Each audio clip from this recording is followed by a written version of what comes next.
Parliament సభ్యుడిగా తొలిసారి తన వ్యవసాయ క్షేత్రంలో ఏరువాక నిర్వహించడం ఆనందంగా ఉందని విజయనగరం ఎంపీ కలిశెట్టి అప్పలనాయుడు అన్నారు. శ్రీకాకుళం జిల్లా రణస్థలం మండలం విఎన్పురంలో కుటుంబ సభ్యులతో కలిసి ఏరువాకలో పాల్గొన్నారు. ఉగాది ఉషోదయపు వేళ ఏరువాక చేయడం చాలా సంతోషంగా ఉందని ఎంపీ కలిశెట్టి అన్నారు. రాష్ట్ర ప్రజలకు ఉగాది శుభాకాంక్షలు తెలిపారు.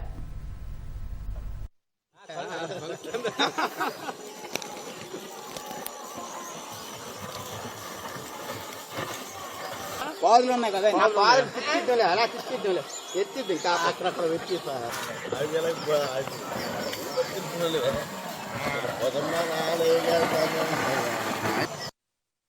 ఈరోజు ఉగాది సందర్భంగా మా పండితులు ఏరువాక కార్యక్రమానికి తెల్లవారుజామున ముహూర్తం పెట్టారు. మా స్వగ్రామంలో ఈరోజు వ్యవసాయ క్షేత్రానికి వచ్చి ఏరువాక కార్యక్రమంలో పాల్గొనడం జరిగింది.